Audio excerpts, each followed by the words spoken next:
I am Madre Good from Boston Career Link, a member of the Merlot Group, as well as Mass Biz Works, so I want to welcome everybody. You should have the program in your packet today. If you didn't, you can go back to the registration table. Just some logistical things. The bathrooms are straight through the exit sign and on your right. They're out the door. You'll find them. So my job here today is just to keep the program moving, so I'm going to start by introducing Alice Weenie, who is the Director of Department of Career Services, and she's going to come up and say a couple of words. So let's welcome Alice. This is the... Okay. Hi, everyone. Thanks for coming. Ken greeted me saying I didn't go in the right spot. They had a dignitary spot for me. I'm not quite the dignitary type, so it's okay. I had my little Red Sox umbrella. I'm fine. I'm glad you're all here today. Actually, a few weeks ago, I was in Vermont at a National Association of State Workforce Agency meeting where I did a whole session on business services.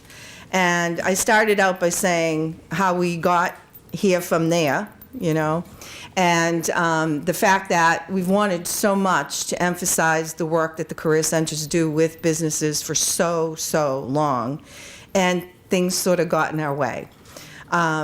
Whether that was the economic downturn, whether that was EUC, and I gave all the numbers from the time that started, like the career center saw 1.6 million people during that time. 754,000 got jobs, which is pretty good in an economic downturn. You saw over, after UI launch, you saw over at the Career Center something like 356,000 people who needed some kind of UI service. That tends to get us unfocused on some things because our focus is to try to service those customers. But as you know, we have refocused and rebranded Mass Biz Works. So I was very happy to present that to everyone across the country, and they were all very excited about it. And the Department of Labor believes that it's a model for which all the states around the country should be looking towards and really engaging businesses into Career Center, into the workforce system. Clearly, if you haven't read it, all of those almost 300 pages of the Workforce Innovation and Opportunity Act, WIOA, or Opportunity Act, you will note it's very focused on job-driven. It's very focused on that. And that involves all of you. And I'm looking, and there's a great deal of mix of who's in the room: business service reps, vet reps, our LMI team, career center directors, WIB folks, WIB directors. That's great.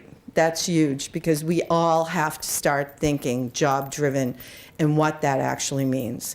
And that means that you all break down a job the best you can, the culture of the company, and what skills are involved and needed for that job, and you bring that back to your coworker at the career center, and you inform them of that, so they in turn can take a look at their caseload of customers, break down their skills, and be able to say, this is the person I have for that job. Because we have to have good, solid matches. And Mass Biz Works is getting out there now. And what that means is, if as a result of that, as a result of a service that you provide or MOBD provides or anybody under that logo, we have to make sure we have really, first of all, be very responsive, timely, and be able to get good, solid matches. Because we don't want anyone to come in and say that it's not effective. We don't want to hear all this, they just send us anybody. It's really, really important that we get focused on that. And if you haven't heard of our job-driven NEG, please hear about it. You can't be afraid anymore of the OJT, those 3 letters. If you're afraid of it, don't be ashamed to come forward and say, I'm afraid of it, because we're going to make you less afraid of it, and we're going to make it part of your toolbox. You can't be afraid of apprenticeship. These are the big focuses. In the next month, they'll put out some more grants, and we're going to go for them. But we have to know we have an informed workforce that can, in fact, be very effective using those tools and selling them to the employers that you're going to see. So it's really, really, you have to focus. The other thing is you have to understand all the tools you have right now that are useful to you as a business service rep, as a job specialist or employment counselor, as a career center director, as a WIB director, at our colleagues across the Commonwealth and the other state agencies, MOBD, et cetera. HWOL, I hope you're using it. Again, if you're afraid of it, if it's a tool that you don't understand, please call us. We have a team of people that will come out and help you use it. TALK, I know that that is a big acronym for a what people think is a complex system. It's not. We've done a lot of effective things, including now you can go on JobQuest and get right into TALK, and that will help you, and your customers can use it effectively. But more importantly, it's JobQuest. I see you want to talk about Indeed and Monster.com, but you know what? You have a really great job bank that's backed by Fortune 500 companies. You need to know more about JobQuest and what it can do for your customers and for you and how you should sell it. So I'm going to get someone here from the National Labor Exchange and direct employers to come talk to you all about what a tool you have. We just made some improvements to it. You should know that now, that you can go into JobQuest and identify an employer as Mass Biz Works employer, so that in Moses, the counterparts at the career centers are going to see that this is one of those jobs. We better really, really pay attention to it. We've added other, and that's going to be in the next Moses build, which is next week, that you'll be able to see that icon, but it's already in JobQuest. So we can make all kinds of improvements to JobQuest and the websites that we are using, and we're focusing on that. So that's a lot of tools for you to use. I want you to use them, and you need to not be afraid to say, we need assistance to make them more user-friendly to us, or if you feel there's improvements that need to be made, we're open always to make changes in the tools that are available to all of you. And I don't know if any of you have any questions about any of that, but I'm happy to answer. All right, so my message here today, other than I'm sorry the secretary couldn't make it because there were kind of conflicting things going on this week, is that we are focused. My perception is, or my belief is, that nothing can stop us now. We can't, take it away. We can't, no matter what happens tomorrow, because believe me, something will happen tomorrow. This will be a focus. This is an approach. This is something that we want to be part of our process as a workforce development system. It is the way that the workforce development system is going. We're already model. We want to continue to be a model, and we all have to think job-driven. And job-driven means engaged employers. And that is our role all collectively. So I think this is great. You're having this today. We're going to have more training. We're going to make sure we bring in your counterparts at the career centers, the employment counselors, job specialists, everybody who should be at the table to hear the same message. And more importantly, please know that we need to use these tools that are available to us. I get customers that constantly contact me to tell me how much they love the tools that are on our website, and I keep thinking, do the staff at the career centers even know they're there? So we have to make them very knowledgeable about that. So I need your help to do that.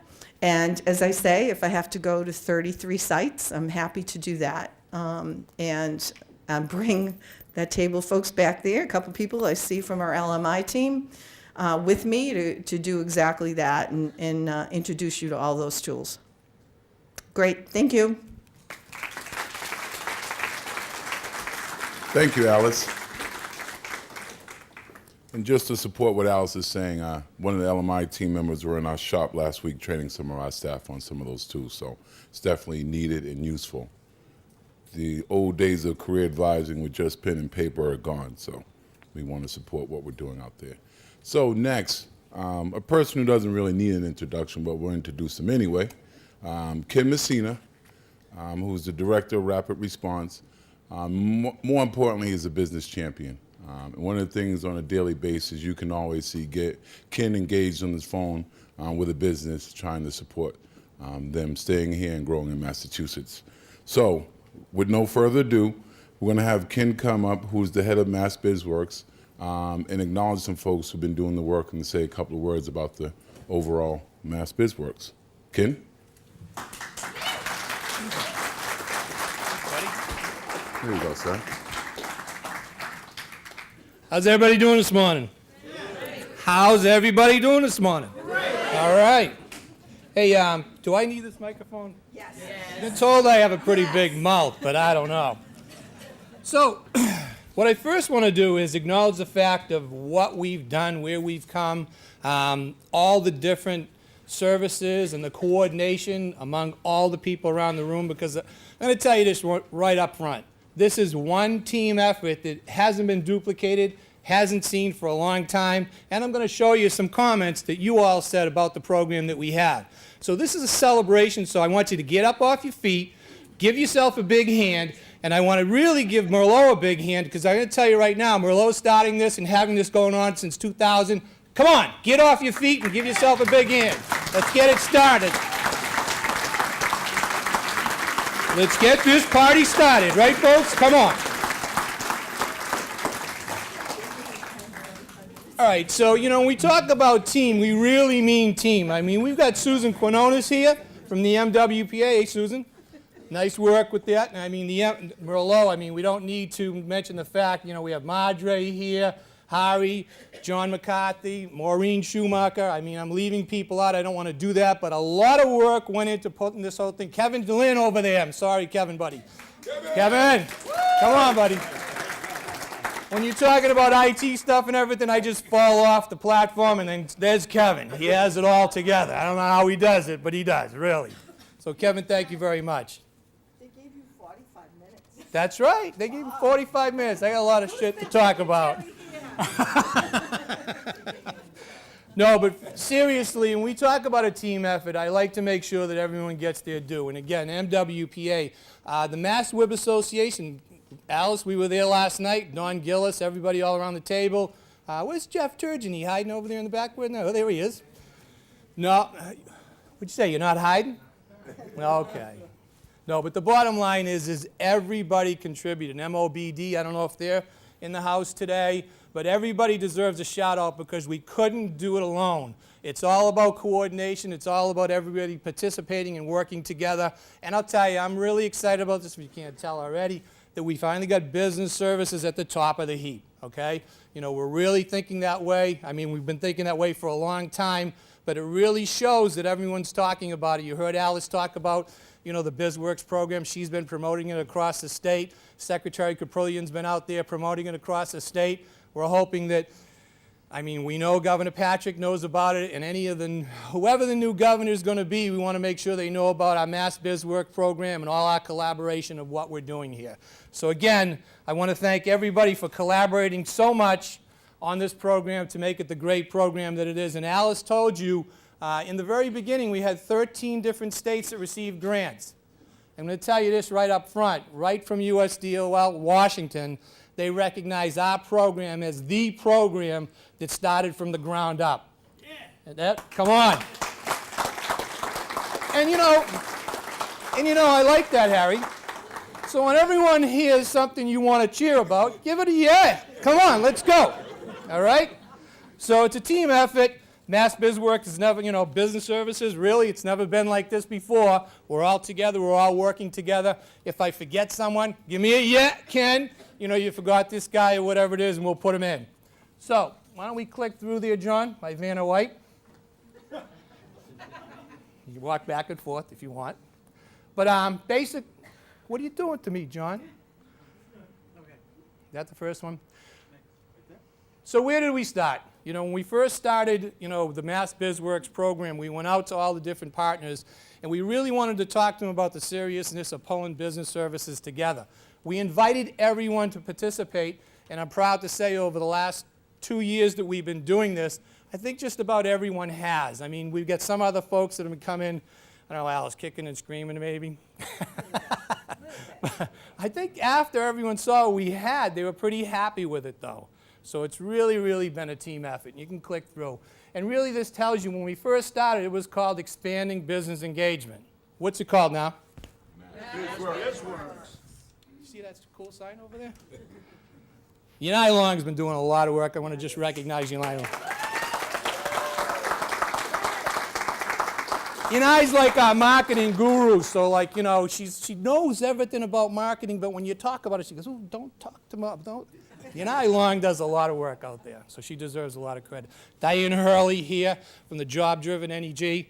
Come on, how many people? We really need to promote that, all right? And when Alice talks about OJT, you know, what better? I mean, all of us to go out to businesses every single day. Businesses tell us right away that we want people to understand how they do their job. Doesn't mean that if you're an engineer at Raytheon, that you can be an engineer at AVCO, okay? Because the AVCO has some different stuff that they do. So an OJT gives you an opportunity for a company to actually train that person on their particular machinery, their particular culture, whatever it might be. So it's really, really important that we embrace that and really sell it that way out there. So I know Diane's had a number of trainings that she's had out there. We plan on promoting more of those trainings, you know, through the Mass Biz Works Staff Training and Development Committee. But, you know, really embrace that. We really need to put it out there. Okay, so 13 states, we're the best as I said, because I said so, right? But no, because DOL said so. And why don't we click through? So we're talking about business champions. Secretary Caprilli and Alice Sweeney was here with us today, and she is a dignitary, by the way. Alice, even though you don't think so, come on. We put that cone out there for a reason, so you wouldn't have to walk from the end of the parking lot with your Red Sox umbrella over your head in the pouring rain. All right, Alice? Hey, it was good. We love seeing you come in like that. Not that we wanted you to get wet or anything, right? But again, Career Center BSRs, all of you are all here, and you all deserve a big warm hand. Rapid response staff. All right, come on. If you hear yourself mentioned, give yourself a hand, for Christ's sakes, all right? Rapid response staff. All right.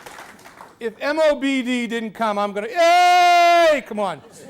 Because you know what? They're really good friends of ours, and they should be here. So the Webs, come on, right? And the community colleges. Okay, so what happened with Mass Biz Works? You know, what did we do? You know, we're really proud to say that when we first started out, we said we had about an 8% penetration rate, and people thought, well, that's not so good. Well, when we started looking across the country, Florida had a 4, okay? We're somewhere, we say, around the 12%, or that's what I say, and that's what we're looking at some of the numbers. Merlot has done a fantastic job at doing the reportable services. They really concentrated a lot on that, and some of that, in making it better, kind of changes on how we add up some of the numbers. So we're still trying to figure that out, but we got some really smart people on the Systems Development Committee, Kevin Lynn and Joe Mello, and some of those other guys, Jeff Turgeon, that are going to help us with some of that. But, you know, we talk about products that we put out. What about that resource guide? Kim Napier in the house? Kim Napier, stand up, will you? Stand up, Kim. Here's Kim. So this is how it went down. You know, we're in the marketing committee, we're talking about stuff, and we're saying, well, you know, what about a resource guide? And we're all talking, what about a resource guide? Well, what about, we said that probably 4 or 5 times in the marketing committee, and finally Kim says, I'll do it. And what you have is what she did. So with a lot of help, but kudos to you, Kim. I'll tell you that's a hot item. I was at the summit yesterday. You couldn't keep them on the table, I'll tell you. And I know we're not supposed to give them away, right? And I'm the worst person. But the cards again, you know. And John McCarthy had a card from Worcester in the beginning, and other folks had cards, and we put that together. So I just want to let you know that, you know, when we come out with these ideas, they're ideas that everybody had, and we all just pulled them together. So everyone deserves kudos working together as a team on this thing, okay? And we can't keep those in stock either. Here's another thing. How many people know we have a staff training and development committee? Yeah. We have a real cool staff training and development committee.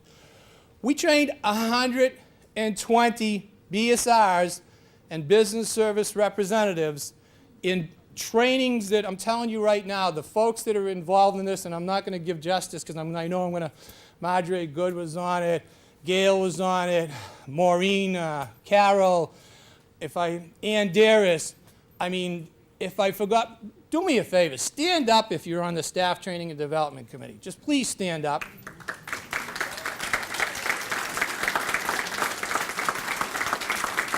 Okay? Okay? So we trained 120 folks that meet with businesses, because I'm not going to call them all BSRs because Moby was in the house and we had other folks in our house, and you know that we're learning all of what we had to do. We're not stopping there because I'm going to tell you where we're going to go from there. But I just want to let you know that, we trained 120 business services reps. And what I'm going to do right now, John, if you can kick it over, I'm going to read a couple of things to you. My reading's not that good. This goes over there, right? So this is what can I walk around? Yeah, you can pick it up, yeah. Oh, pick it up. That's a novel thought, right? I picked it up. Maybe I should pick it up, right? Here we go. Okay, so this is what you said about the training that we had and that all those cool people put together. They said, being new to this role and just starting out this training is invaluable and certainly gives me a firm foundation to build upon as I learn more and develop my BSR skill set. Give yourself a hand. It's fun to spend time as well as learning with people doing the same kind of work. Sometimes as a BSR you feel isolated. Alice, that ain't going to happen anymore, right? No. We're going to work together with the job developers. We're going to work that thing together. Yeah, you got it. Hell yes! Can I hear a hell yes? Okay, go ahead. Oh, I'm sorry, I don't want to let. One of the best trainings I've attended in a long time. Kick it again. This was an excellent presentation. Content was very good. More importantly, having been with the organization for 26 years, probably one of the very few projects that focuses on a statewide camaraderie, team, and solidify and strengthen our relationship with staff. Excellent work. Give yourself a hand at that. That's cool. Love the focus of working together as a team, and there's that word team. It's all about team. We all work together on this. There ain't any one person, and there is not an I in this presentation, okay? It's all about the team. Love the focus of working together as a team. We appreciate the personal stories of facilitators. One more time. And for the last one, very informative and educational. I've participated in a lot of EBE meetings in the past and find this to be very beneficial. The presenters today were exceptional, smooth, easy to listen to, and masters of their subject matter. Looking forward to your next training session. Give yourself a hand. You guys deserve it.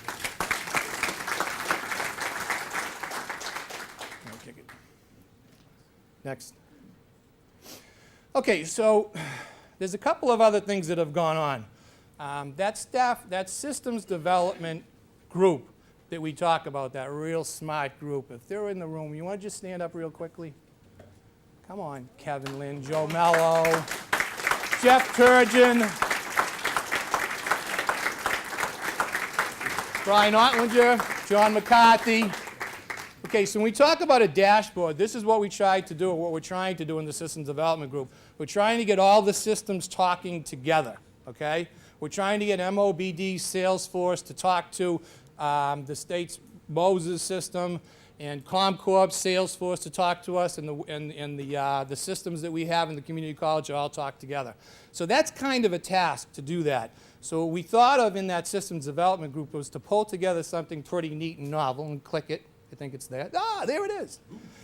Cool. Flashy too, guys, right? So here we go.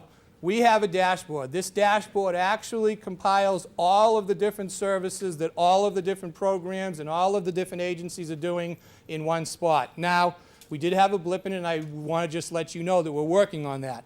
Some of the numbers in there, again, and this was going to happen, and it always happens, just like our guide, and Kim will tell you, always got to retool it because there's new stuff coming up. Some of the numbers weren't exactly right on because we were calculating them different ways, but we're working on that. But it doesn't de-emphasize the fact that this is such an important tool. If I'm the governor of Massachusetts, and I'm obviously not running, so I won't be. But if I was, this would be one of the things I'd be bragging about. Because if you want to talk about business services, what better tool do you have than all the different things we're doing for businesses right there, right? So that's one of the things we're doing. The other thing that we're working on is an MOA. And again, these are very sensitive, very hard to do things in some particular situations because an MOA, getting all of those folks way up the ladder, the secretaries all signing on and saying, hey, we're all going to contribute to this, and we're going to also give you the information so that we can put it into the cool dashboard so that we can show what we have here, okay? So that's one of the things we're working on too. Why don't we click it again, John? So Mass Business Pro, national acclaim, I mean, if I haven't said it a million times, I'll say it again, and I'll say it again, what the hell, right? We're the best in the country, hands down. They're calling us all the time, Alice and I. What was that Ohio presentation, Alice? Shh. Go ahead. Oh, no. Do not comment. No, it was good. No, hey, whatever. But the bottom, huh? It's different, that's all. Everybody's different. Everybody, that's a good way of putting it, right? Everybody's different. Right, every state's different. Every state's different. We're the best. Thank you, Susan. All right. So did I say we had national? No, we did. Okay, why don't we click it again? So where do we go from here, folks? We haven't stopped, okay? We had a little hiatus over the summer break, I'll say the vacations or whatever, but we're back now, and the committees are running. We got Elaine Joyce and Norca Dislashan in the back. I want to just recognize those two ladies because I'll tell you,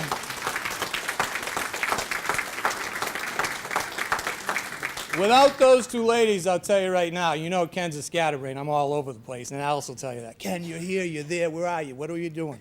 But I'm always all over the place, so, you know, having someone like Elaine and Norca there to pull it all together and make sure that we have all these committee meetings running the right way, making sure that there's agendas together for all of them, making sure all the right people get invites and everything. And I'll tell you right now, which is really cool about this program, is that we have so many new people that want to jump on committees. Really, we do. I'm not just saying that because I'm Ken. You know, I'm saying that because I'm Ken. But the bottom line is that there's a lot of different people out there that I'm meeting with all the time that I always have to say, hey, Lane, Norca, can you put this on this one on this committee? Oh, Ken, all right, here we go again. We got to put it down, put the whole thing in.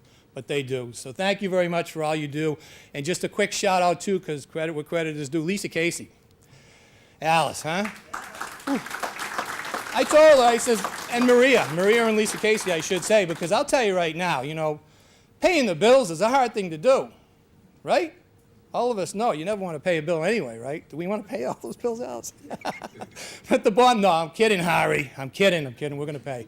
But the bottom line, Harry, come on, don't, Harry just went into a panic. He's like, but the bottom line is that, you know, Lisa Casey, you know, we had all those problems and everything out there as far as how do we get it paid, how do we do whatever it is, she pulled it all together. I told her to come today, but I don't know, Alice. You didn't let her out or what? I'm kidding. But the bottom line is, so where do we go from here? Why don't we click it, John? Okay, so marketing. You know, what we're planning on doing, and how many people, has anyone seen the Biz Works signs on the freeways? If you have, hey, all right, come on. Cool. You know, 65 of those signs are up, right? 62, okay, so I exaggerated a little. 62 of those signs are up, Mass Biz Works signs out marketing our Mass Biz Works. We went out to chambers, WIBs, business expos, business associations. We have the billboards I just mentioned, company visits, building relationships. And if people can think of another way that we're not thinking of, I'm not shy, bring it on, because we want to do it. We're going to be doing a lot more marketing.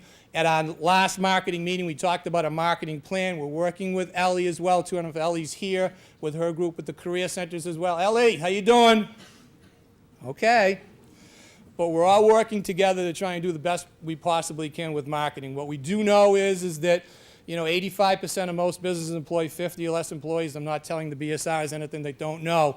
And it's very hard to get out to all of them. We want to build that 8% to like 21% or something like that, okay?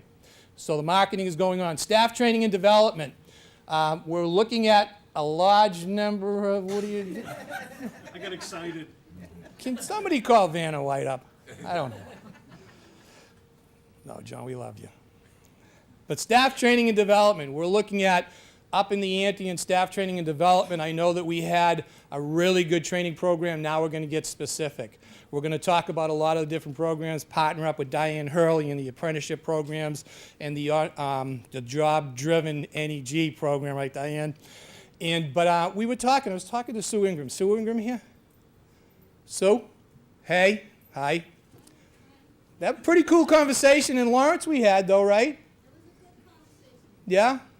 And it was a certificate of good standing. How many of us understand the certificate of good standing process? Okay, I see some hands going up.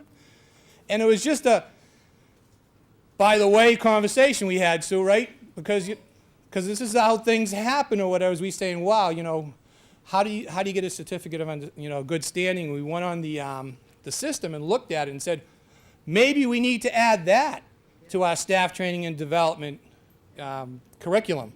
How to train all the BSRs. When you go out to a company, wouldn't it be cool that ahead of time, if you were telling companies about the certificate of good standing, I know it's only good for 6 months, but if you already had that done when you went out there for a workforce training fund grant or a DIA grant or whatever it is, guess what? It's a guarantee, okay? I'm just putting that out there as just an idea and a tickler, so if anyone else has ideas like that, we definitely want to do it. Diane Hurley. The certificate of good standing is part of the training for the OJT, so I think what we need to do is bring the OJT training directly to the BSRs. Excellent. Okay, so we will do that, and part of our moving forward for next year is really specifically getting to a lot of these trainings. Workshare is another one. Trish McManus has told us that she would absolutely be out to train us on Workshare. So Alice wants to automate. Look, we're getting all kinds of good suggestions already right here. So the bottom line is that we plan on a full year of staff training and development. We're going to lean on those real smart people that did it last time and others. And what we ought to have also is I think we ought to have a guide, a training guide too. We've talked about that. So maybe we can work on that for the future. Okay, systems development, update on the MOA, continuous update on the dashboard, and more work on our systems and actually figuring out the numbers. Because as we heard from both Martha Coakley and Charlie Baker, I think yesterday, Alice, that they're all going to be looking at what our numbers are. So we're really going to have to be able to tell our stories by, and DOL too, right. So the bottom line is so we're going to rely heavily on that real smart group of people. Not that everyone else isn't smart, but they're IT guys, But the bottom line is that we want to try and pull all that together so we have some good numbers that we can brag about and really, really show that we're improving our state business services. So, next up, regional teams. I can't emphasize the fact that we really need to make sure we're getting to those regional teams. Those are run every month. And what we're supposed to be doing in those regional teams is really building towards we're actually working on projects together. I know we've been doing a lot of info sharing, but we really want to move to the next level. We talked about business focus groups. We had a great business focus group. I put that on in Worcester, got some really good information. We plan on doing that. And also learning and trying to make sure that we get more business champions. We're all business champions in this room, but wouldn't it be cool if we had a lot of businesses that were Biz Works, Merlot, MOBD, WTF, OJT champions themselves too. So we're going to work harder on that and trying to get more businesses to be champions. And this room should actually be full with businesses maybe next year when we do this BSR conference, that we have a lot more businesses at the table that just want to come and listen to what we have to say. Okay? Okay, so you guys did it. We're up here to recognize the folks that have done a lot of work on this program. So I'm going to ask Elaine Joyce and Norca Disla-Shannon to come on up. Let's do it.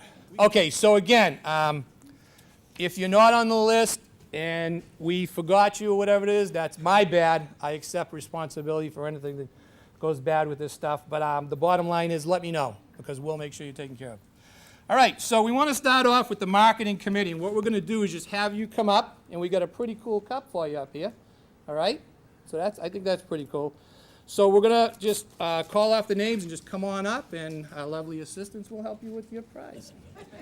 Jason Albert, Chris Brennan, Brianna Buckley, David Cabral, Kathy Clark, Beth Costa, Ed Crognola, Jennifer DeColia, Amy Demarest, Sandra Foley, Helena Frusco, Yanai Long, Shirley Lusty, Antonia Mariquin, Charles Mistakis, Bob McCullum, Kim Napier, Roy Nasmeadow, Phil Nedry, James Oliveira, Chris O'Neill, Sarah O'Toole, Scott Percival, Joan Resendez, Sandra Rosario, Ellie Rose, Kyle Satterley, Charlene Snow, Greg Tuvak. That's our marketing committee, folks. If I missed you, and you should have been on that, come on up.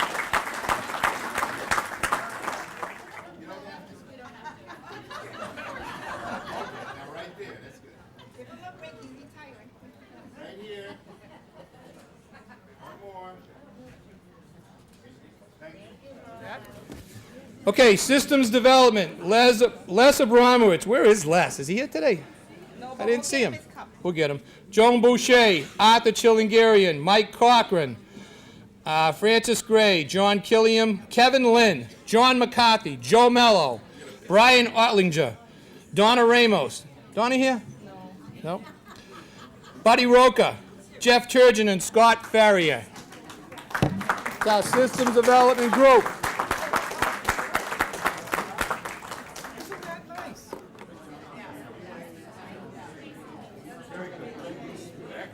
Okay, the advisory committee, Jeff Turgeon, Peter Abear, Eddie Barkevich, Sylvia Bevel, Heather Bulger, Bob Bauer, Dave Gadir, Yashira Pepin, Rosemary Scrivens, Cheryl Scott, and Bruce Stebbins. A lot of those folks aren't here today, but that's all right. We got Jeff representing. They'll be here later.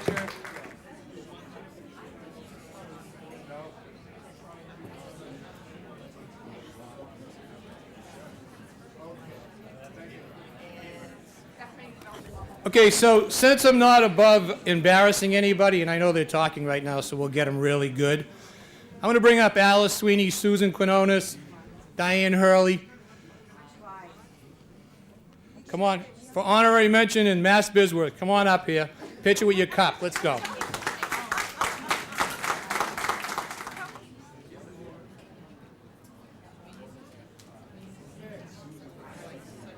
Cool. Okay, so folks, again, I don't know. Again, we tried to make sure we got everybody. Again, apologize, and doesn't mean anyone's any less important than the other. It's Ken forgot it, and I accept the responsibility. So if I had, come and see me later. My apologies, and you will absolutely get one of our fancy mugs. But the bottom line is, thank you all very much. And again, Biz Works wouldn't be what it is if it wasn't for everybody here. Thank you. Well, can we just say, I think Ken brought a little bit of energy this morning that we needed. I'm on my third cup of tea, so I'll get us there by the afternoon. But I really want to thank Ken for presenting that information, and just thank you all for doing this work. It's not easy day to day, and Alice hit on it. When it was in the middle of EUC, folks need us a lot, but now we can help them in different ways, and I look forward to the next iteration of what we do as the Commonwealth. But without further ado, I'm going to introduce Jin Vandenbrink. She is a professional speaker and facilitator who owns a business consulting firm with offices in Foxborough as well as North Attleboro. Jin leverages her 25 years of experience with companies such as Starbucks and Toyota, plus her marketing degree from Babson College to support organizations ready to integrate new marketing techniques into their organizations. That was a sentence. Okay.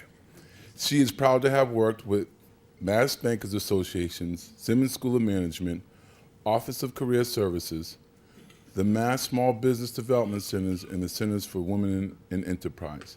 And what Jen is going to speak today is about social media, specifically about LinkedIn. One of the things we talked about earlier is using technology to our advantage. So hopefully you'll get something out of the next speaker. She's going to be very engaging, so we look forward to you. And come on down, Jen. Thank you.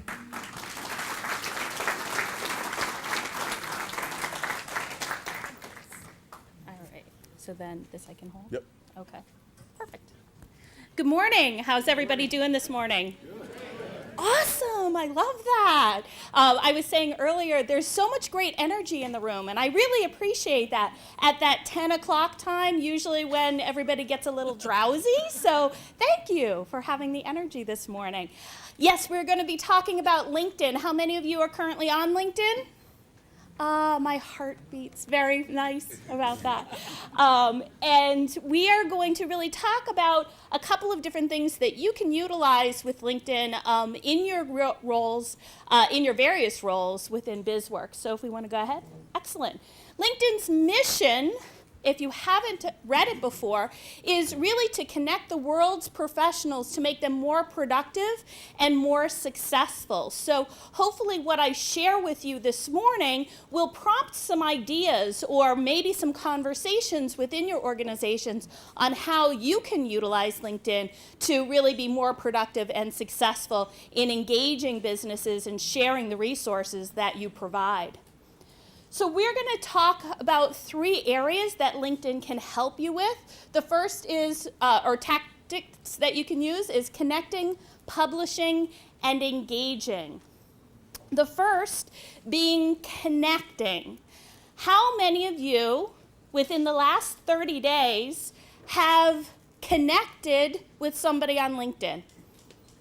Good. How many of you within the last 30 days have really checked out all your connections that you are connected to on LinkedIn? Ah, very good. Okay, we have some hands over here. This is what I see most frequently, is a lot of people will connect on LinkedIn, they'll send the invitations, but yet they don't really even remember who they're connected to, right? So if you think about LinkedIn as your live database, it's a database that the individuals are keeping updated for you with current information, current companies, current contact information.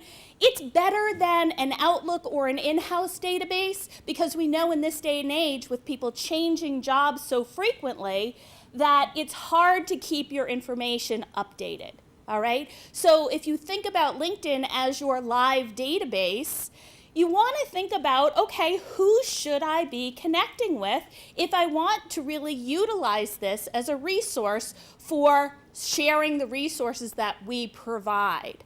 And I usually use 3 qualifying questions whenever you're connecting with somebody and or you receive an invitation. The first is, who is this person?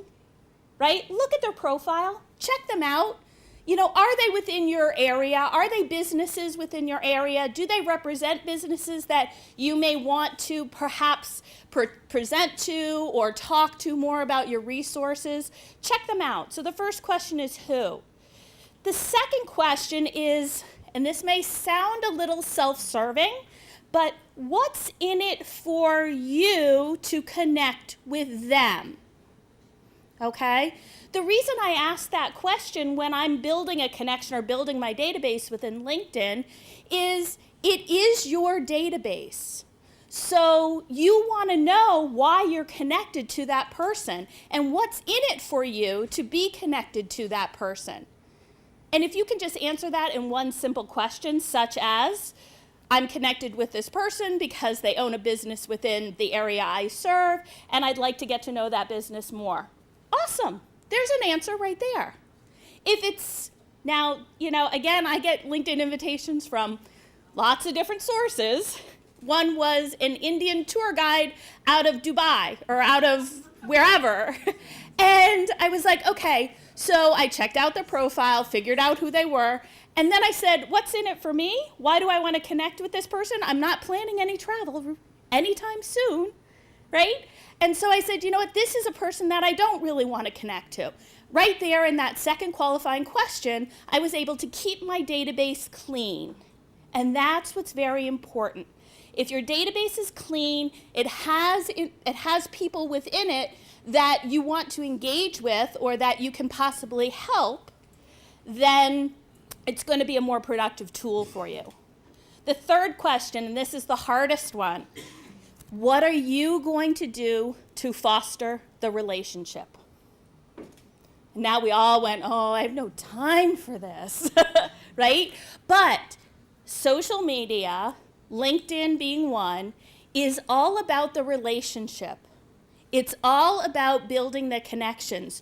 No businesses are going to use your products or services if they do not know you and or trust you. So you want to be looking at your database within LinkedIn and saying, okay, what am I going to do to foster these relationships, build these relationships? And when you start to ask that question, it's amazing what you start to think about of, oh, well, maybe I can get a Skype call with a couple of people. Oh, maybe I can invite certain people to a specific event, right? You start to think outside of the box versus I've got now 501 connections, okay? 501 isn't going to help you share all the different information that you want to. It's building the relationships that will help you get the businesses to utilize your resources and share your information, right? If they know you and trust you, they're like, oh my gosh, this is great. You have to check this out. And they do half the work for you, all right? Last thing about connecting is I see so many missed opportunities with connecting with people, right? Either people wait for invitations or they go to one event and they invite one person or two people from the event, maybe that they were sitting next to or something, but they miss out on really connecting with people who might be able to help your purpose. Okay? So if you look at the table that you're sitting in, are you connected to everybody at your table on LinkedIn? Just a question. I present all over the state and all over New England, and I always open up the invitation to please feel free to send me a LinkedIn invitation. My name is Jin Vandenbrink. I am the only one on LinkedIn with that name. You cannot miss me. I get less than 1% of an audience to send me a LinkedIn invitation. And I could be a source, a resource, to be able to help the audiences or the people that I speak to either learn and grow, or share their services, or perhaps, again, build and foster those relationships that could lead to other things down the road. 1%, if that. Okay? So there are opportunities to connect with people every single day. And you want to be thinking about that. You want to be looking at the people that you're meeting. You want to be looking at the people that you're talking to. If you belong to various organizations, if you're presenting at various organizations, you want to make sure, are you connected to the executive director of the local chamber of commerce? That might be a really good resource for you. Okay? If you're not, now's your chance. Hopefully that kind of can spring an idea. So connecting is the number one thing that you really want to be thinking about. The second piece is publishing. One thing that's really great about LinkedIn is when they add new features, they usually add them kind of one a year, one big feature a year. And publishing was the feature that they added this year. Has anybody taken advantage of the publishing feature? Excellent. Okay, great. So basically what it means, by the end of this year, most all of the 300 plus million users of LinkedIn will have the opportunity to publish articles around whatever topic you want to write about. Okay? So unlike some other sources, so let's say Facebook, where you could publish, some articles under like a personal or professional profile, what LinkedIn does is they first of all publish it. Once you hit publish, they actually will send it to the newsfeed of all your connections. So if it's valuable information, if you want to share the resources in a context that your customers or clients would be able to utilize, publishing is a really great way to do that.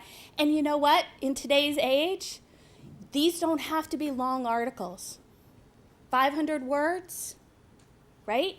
It doesn't have to be huge for you to be able to write something. The second benefit of that is what LinkedIn has done is for the individuals who are publishing on LinkedIn, they will, if the articles get some traction, put your articles into what is called Pulse. Is anybody aware of what Pulse is? Okay, Pulse is the news feature that you see at the top of when you sign into LinkedIn above the news feed where it says here's some suggested articles. Okay, think about the power of this. If your article is picked up by Pulse, it could be then shared with a whole lot of people you don't even know. None of the other sites are doing that. Okay? So if you think about, how can I really share what we're doing? How can I really expand the exposure for our products and services? Publishing could be a really great way to do that because once again, you can put it in the context that your clients, customers, etc., can really use. You can tell stories, right, about how this particular service helped a company. It's really powerful. But let's say you're not keen on writing. It's not what you really want to be doing. Find out if your colleagues are publishing. Okay? Find out if people in your office are publishing and share their stuff. Okay? When you share their stuff, once again, you're giving them the credibility that LinkedIn needs to say, hey, this is some good stuff. Let's push it out to everybody. All right? So just by helping and sharing what colleagues might be publishing, you're going to help spread the word about what your products and services can do for businesses. Sound good? Yeah. Yes? How would you go about doing that? Like when you read your article, you just forward it to people? So there's actually a share button. Oh, okay. Yeah. Okay. So they make it very, very easy to share the information. Yeah? There's like two sides of LinkedIn. There's the free side and there's the premium side. Yep. The one that you pay for. Yep. The publishing and everything, is that on the free side? Yes, it is. Yes. It was in beta earlier this year, so in order to see if you have publishing, when you go to the status update right at the top, if you have a pencil besides the paperclip, if you have the pencil in there, you have publishing rights. All you need to do is click on the pencil, and we'll open up a whole new section where you can write your articles. If you do not have the pencil, it's coming soon, because really this is their big rollout. So, luckily I was in the beta test early on at the beginning of the year and got to play around with it early, but now I'm seeing it pop up with a lot of my clients where they didn't have it, they didn't request it, but now they actually have access to that. So just take a look at that next time you're back into your profiles. The third thing is engage. It's great to be connected. It's great to publish.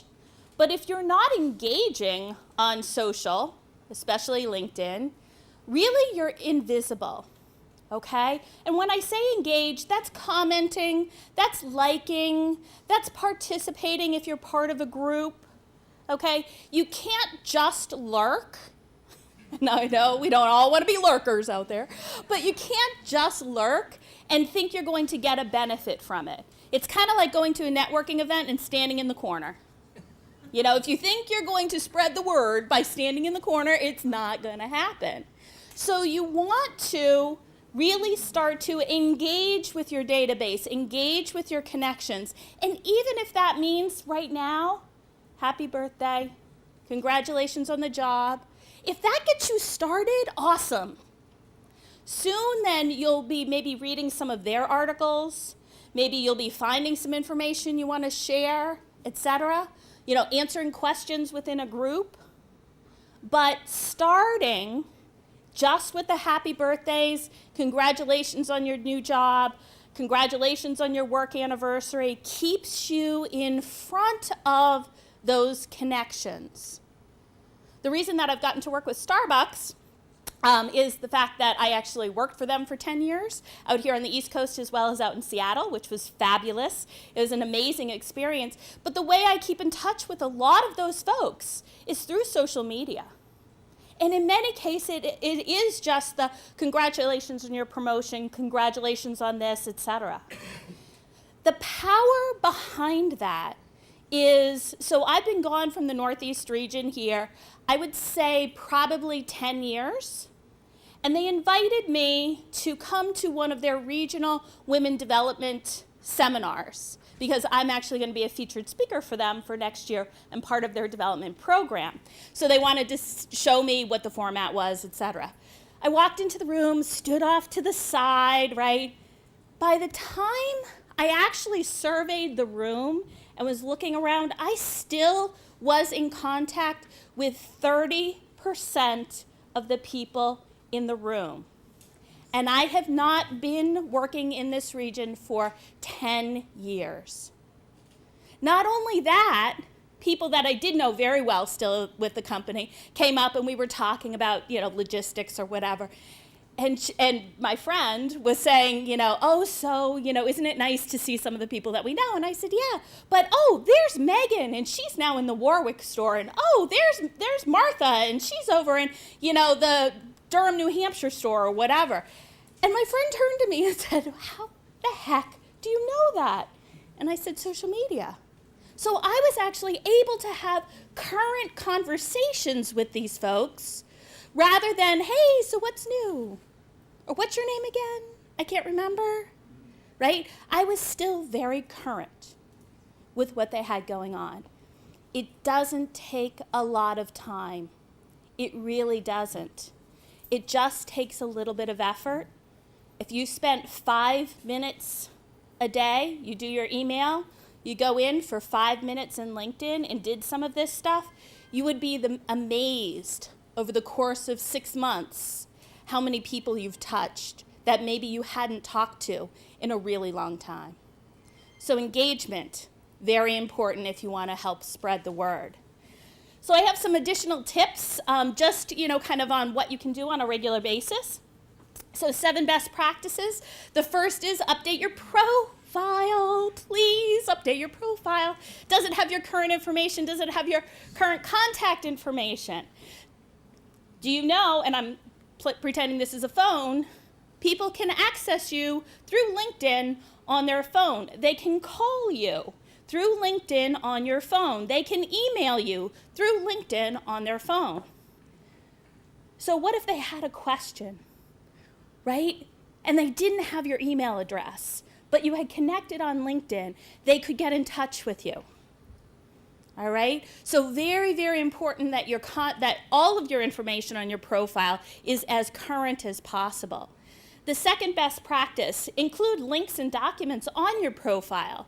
This was an update that they made to the profiles about 2 years ago, where you can actually add in PDF documents to your profile. You could add in PowerPoints to your profile. You could add in links to videos. You can add in links to articles. All right? When you do this, talk about, expanding the reach that you have and getting the word out of all the different things that you do. Here's a really great way to start that conversation with people just when they're checking out your profile. They can click over on these links. They can open the document, read a little bit about what you have going on, right? And really it helps kind of make your profile more 3D than just a 2D resume. There's so much more you can do with LinkedIn, and this is one of them. Number 3, utilize keywords in your profile. Keywords are words that people use to search and find other people, other services, other businesses. You're probably on all the different websites and everything else. That's what they're using behind the scenes to develop content, etc. Your personal profile is a website, and it's highly searched by Google, Bing, and Yahoo. If you Googled your name, how many of you have Googled your name recently? Okay, your LinkedIn profile probably comes up at the top. All right. If you started to Google maybe some of the things that you do, some of the services that your office offers, etc., Do you have those included on your profile? If you do, you will come up in searches when people are looking for the things that you do. Okay? And then they can kind of read about your profile. If you've got those links and documents, they say, hey, this is pretty cool. They might not have even gone to the website yet. Before, when I was asked to do this, I did some research, went on the website, checked out all the research. I was saying, oh my gosh, I didn't know you guys did all the things that you do. Okay? So can you imagine somebody who's in crisis, who needs what you do? They're out there on Google right now searching. Right this very minute, they are searching for help. And if you put some of those keywords on your profile, there's much more likely chance that they're going to come up. Okay? And you're going to come up as one of those resources. Fourth, target a list of companies and people. So if you're looking to achieve, spreading the word, getting the word out about what you're doing, reaching new businesses, do you have a target list of businesses you would like to be connected to? Make that list. Then start to do the research on LinkedIn. Who do you know that may know somebody at that organization?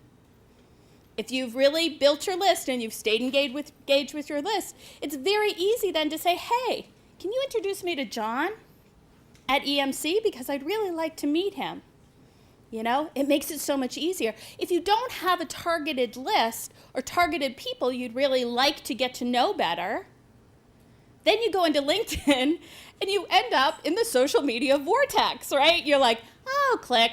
You go out to a website, then you're out to another article, then you're over here, then you're over there, then you're wasting time. Okay? If you have a targeted list, you can go in and you can say, you know what, I have 5 minutes right now. I can work on my LinkedIn. I want to build some more connections at A, B, and C organization. So I'm going to see if I can make a connection, or I can do a little research to see who knows somebody there that I might know, or vice versa, that I might be able to be connected to. Okay? 5 minutes, do a little research, get out, but you've got your list of kind of targeted people and companies. All right? The last 3, get involved in groups. Groups are a great way to meet people you don't know. Once again, you still need to engage. Just joining a group isn't going to do anything. You need to engage, and that could be answering questions. It could be asking questions. But when you start to show up, you show up as a valuable resource versus just, again, somebody who's invisible in the group. Your chambers have pages, your colleges have pages, companies have groups that you can join, okay? So do a little, again, if you've got your targeted list, do a little research. Do they have a group that you might be able to join? And you know what? If it's not a good group, meaning it's too salesy or whatever, you can leave. It's not a lifetime commitment, okay? And if you aren't comfortable in groups, go ahead and join groups of a hobby just to get started. If you like the Red Sox, go ahead and join the Red Sox group. If you like the Bruins, go ahead and join the Bruins group. Just to get your feet wet. And it'll make you more comfortable when you're in some other groups that may be more on the professional level. Number 6, share information and articles. We talked about that. Find things that are interest to your customers, clients, the people that you serve.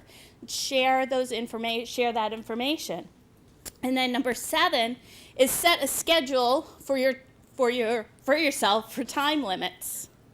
And this is where, again, I don't want you on LinkedIn for hours. That is not productive. About 20 to 30 minutes is really all your attention span has to be on these sites. After that, again, you go to the social media vortex and you're just out there clicking around.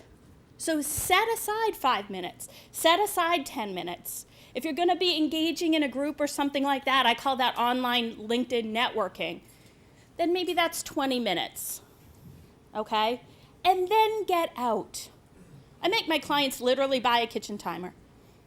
I won't even let them use their phones, because if I let them use their phones, then they're checking other stuff. So we set up the kitchen timer. And when it goes off, they're out.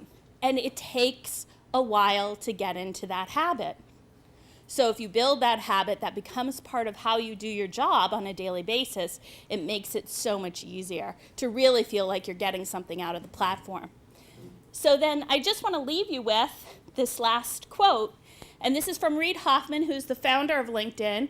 And it's the people who already have strong trust relationships with you, who know you're dedicated, smart, and a team player who can help you.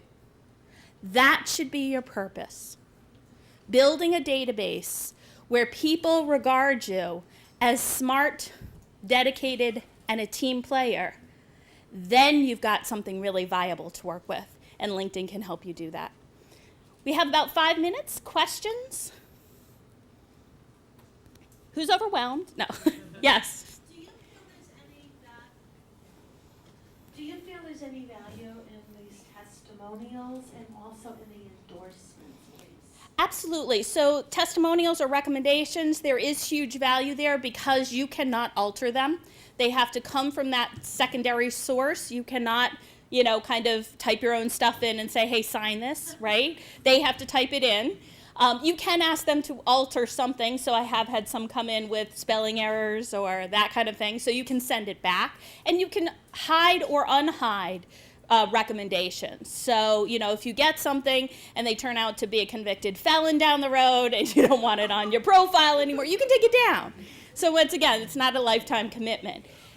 The endorsements, on the other hand, again, there's value in that from a visual branding perspective and also from keywords. So when you list those skill sets, those are keywords on your profile. So if you haven't talked about some of those skills within your profile, by adding those in, they actually are adding those keywords to your profile. Plus they're linked to other sections within LinkedIn that could help you be found by potential businesses or clients or customers. When you look at the endorsements, okay, it's a way of when you say, that people trust you. If you were comparing two car salesmen, okay, on LinkedIn, they both had 7 years of experience. They both had the same skill sets for the most part listed, and one had 5 stars, and the other had 105 stars. From human nature, which one would you at least talk to first? Probably the 105 if you didn't have any connections otherwise, right? You just naturally kind of go to the person who has people saying, yes, they have that skill set. That person isn't totally endorsing you for everything, but they're saying, yeah, you know what? They have really good listening skills. So if that's important to what I need, then, I might look at you a little bit different or put you at the top of the list. So from a visual branding perspective, they're also important. Yep. Did I see another hand before? Yes. Where can I get a copy of your, download your presentation? Copy of the presentation? Okay. All right. So it can be forwarded to. Yeah. Okay. Yes. Well, I think we had. Yes. Hi. Just wondering if the features on the premium LinkedIn, what some of the features are, and whether they're worth, whether it might be worth it to pay for that. Yep. So they have a lot of different versions now of the premium. They have regular premium, they have sales premium, they have job seeker premium, they have recruiters premium. So they have a ton of different premiums. And basically what a lot of them do is enhance what's already on the free version. So for example, if you're doing an advanced search under the free version, you can only see 100 results. Under the premiums, it might be 300 or 500, etc. So what I usually say to folks is, unless you're bumping your head against things you can't do and you want to do, you probably aren't even maximizing the free version. Usually most of my clients, when we start talking about the free version, and I'm talking large companies, they actually get off the premium until they truly understand the platform and how it can be used. And then maybe only certain folks go back on the premium, where maybe they had their whole sales team on the premium, but it wasn't being used and they were losing thousands of dollars in the interim. We have about a minute left. Yes? I don't know if Scott's going to be talking about this with the BSR side of things, but can you touch upon, unless Scott's going to talk about it, the tagging, the reminder feature of LinkedIn? I'm very familiar with my background in social media, but I think the BSRs here will benefit greatly from the tagging of, tagging how you Yep. met the businesses, especially how I utilize it. Yep. Keep in touch with my businesses. So I need to remember where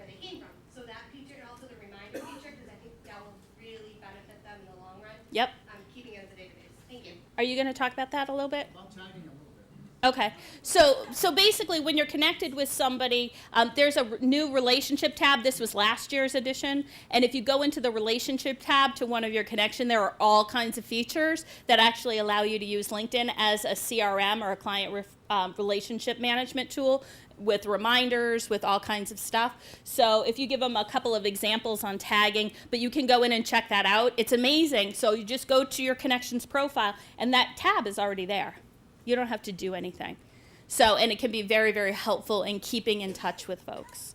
And did you have one quick? I did. I just wanted to understand a little bit about LinkedIn etiquette. You know, sometimes we have people that are in our personal lives, but we don't really have anything professionally in common. How do we usually handle that? And also, is it okay to actually straight up cold call, if you will, a professional on LinkedIn, or it's best to just go to somebody? So 2 questions. One is, what is LinkedIn etiquette between personal and professional? And my thought is that if you would talk to somebody personally about what you do professionally, then I would connect with them on LinkedIn, because you don't know who they know, okay? And they know you, so they're more likely to share what you do. So there can be some value there. The second question, as far as oh my gosh, I just forgot. Cold calling is it's not usually as effective as you think it's going to be. Just because there's 300 million people on LinkedIn, it isn't usually as effective. And that's when I get called in for sales teams a lot of times, because they're trying to use it a lot for cold calling and it's not working for them. So it's about the relationships. But thank you very much. I hope you have a great rest of the day. Thank you. Yep. So we want to thank Jin. Give her one more round of applause. That was great. And I'm sure people had the same thought I had when she first started, like, who am I going to get rid of next? The only problem I said, what value is mom adding on my LinkedIn account? She might be gone tomorrow. But now we're going to ask Scott Percival to come up. He's one of our BSRs in Emerlotion, and he's going to talk to you specifically how you can utilize this in the Career Center. So can we have Scott come up, please?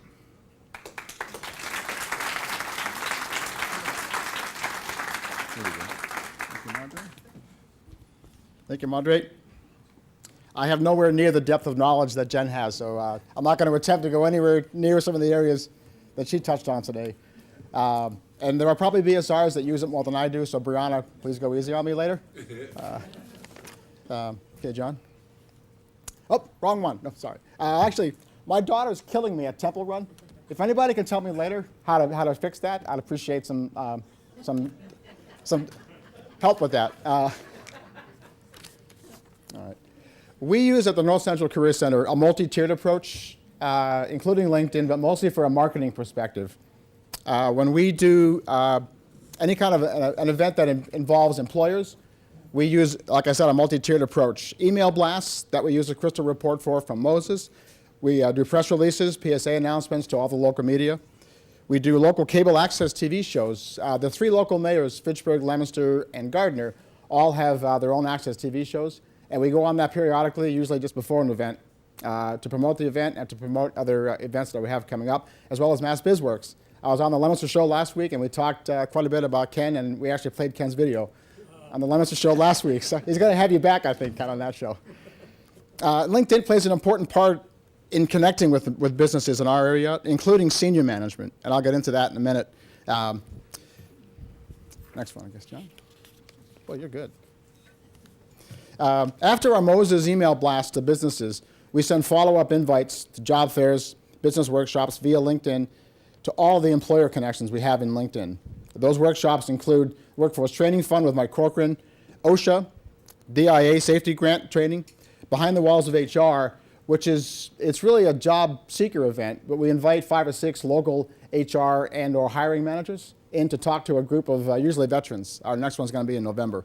So it'll be a veteran event where 5 or 6 local hiring managers talk to the group. And it's great because the group can actually, in a group setting, they ask questions they wouldn't normally ask one-on-one in an interview. So it's a great opportunity for the people to actually ask a hiring manager questions they wouldn't normally ask. We also do LinkedIn for employers. This particular event is presented by a local employer, Anastasia Bergman. She's the HR director from Leominster Hospital. And she comes in and talks to other businesses about how she uses it as a hiring tool. A hospital in particular, they have all these specialty groups, nurses, different kinds of nurses, different kinds of physicians, different kinds of positions where they need to make sure someone is properly vetted.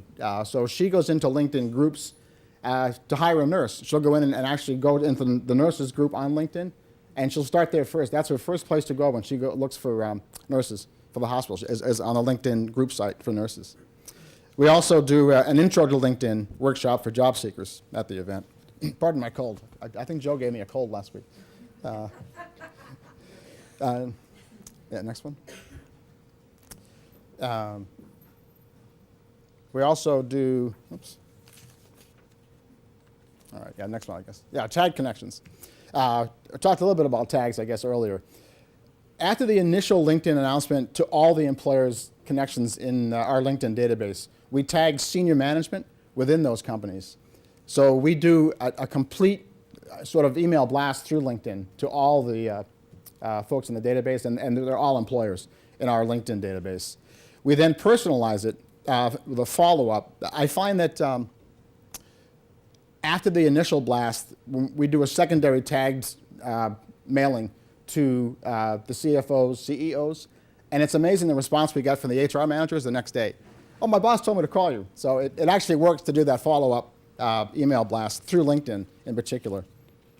All right, next one. We also have we partnered with the Greater Gardner Chamber of Commerce on a job seekers networking group. And we use LinkedIn to some extent for that group as well. The group is really good. It's literally a partnership between the Career Center and the Chamber of Commerce. We help the Chamber get people into the group, and the Chamber lets us use all their facilities, the conference room. And Jim Bellina, the CEO of that Chamber, has a background in career search. So he's very helpful. He and I both take turns leading the group. We linked the website, gardnerjobseekers.com, automatically to LinkedIn. So every update we put on that website is linked automatically to LinkedIn and also to Twitter. So every update we put, whether it be someone's resume, whether it be an article that we found about job search, goes directly onto LinkedIn as part of the website. Next one. Okay, next. Next one, I guess. Yeah, there we go. Depending on the situation also, we'll send a message to a tagged group of employers, again, or use an InMail, which is an internal inbox that LinkedIn has. That's usually for a specific employer, for a specific job seeker. Sometimes we'll have someone come into the office and they'll say, a job seeker come in and say, I need help, this is my background, I did this specific kind of software or whatever. We'll go into our LinkedIn database and find companies that do just that particular kind of whatever it is, and we'll send the resume to that tagged group within LinkedIn. So we use it pretty good for that. We also comment on posts that we see on LinkedIn, and also in different linked groups. We link to different LinkedIn groups. I've got probably 3 different types of employers within LinkedIn as separate types of groups. So I can do a separate email blast through LinkedIn to a different kind of employer, based on what group we have them in. All right, next one.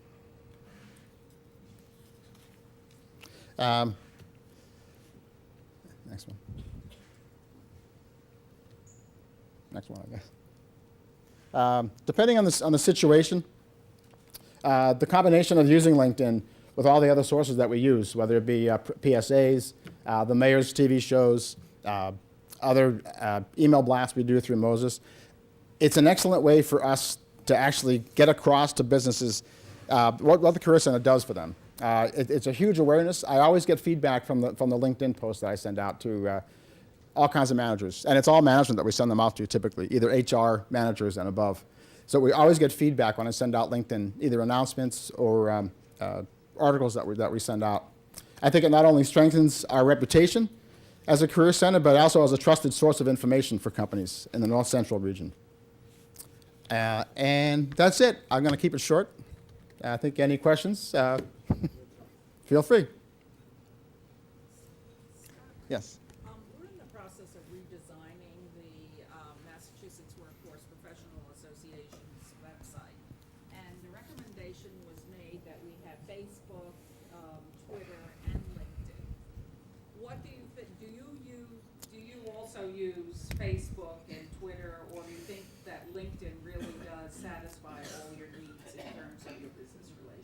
Right now, we only use LinkedIn, only because it's a staff issue. In my opinion, it's a lot of staff time to keep updating all three of those sources. I do LinkedIn at night usually. So when I go home from work, that's when I do my updating on LinkedIn. Right, exactly. Yeah, my other LinkedIn job. So that's because it can take some time, especially LinkedIn. We have so many groups that we have for different kinds of employers. I find it's pretty time consuming just to do LinkedIn with all those different groups. We'd like to add to that, I think, right, Paulette? Almost there.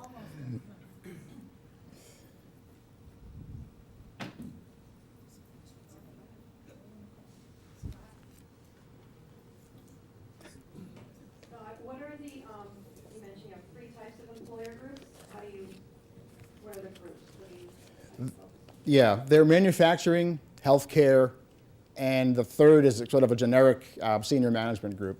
So the big 2 groups as far as industries are healthcare and manufacturing. So I can do a LinkedIn sort of in-mail to either of those groups or all 3 or everybody in the LinkedIn database. Scott, can you hear me all right? Mm-hmm.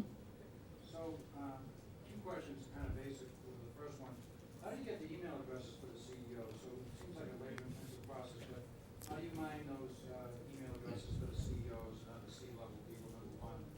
And then, do people get aggravated? Like, I get nervous about blitz emails. I get nervous about blitz emails for customers because they say, oh, you're calling me, you're emailing me, leave me alone a little bit. How do you do that with employers and other people that you blitz email? Do you feel like you're overdoing your welcome by emailing them, tagging them too often? No, I think we get more feedback from our email blasts from Moses than we do from LinkedIn. I think because we use LinkedIn more, not sparingly, but we use it less often than our email blast that we use from Moses. And I've never gotten negative feedback on the LinkedIn updates. I think that they are, like I said, sporadic enough where they're not barraged every single day. I've never gotten negative feedback about it. And as far as how to get to the CEOs, they're usually from Moses. It's either from Moses, I will email them and say, may I connect with you through LinkedIn? And it's always yes. The answer is always yes. And also, I will do sort of a search, I think that Jen mentioned earlier, in LinkedIn. I'll get the name from the company's website and ask, can we connect? And the answer is almost always yes. They'll connect with us. So. Thanks, Margaret. You're welcome.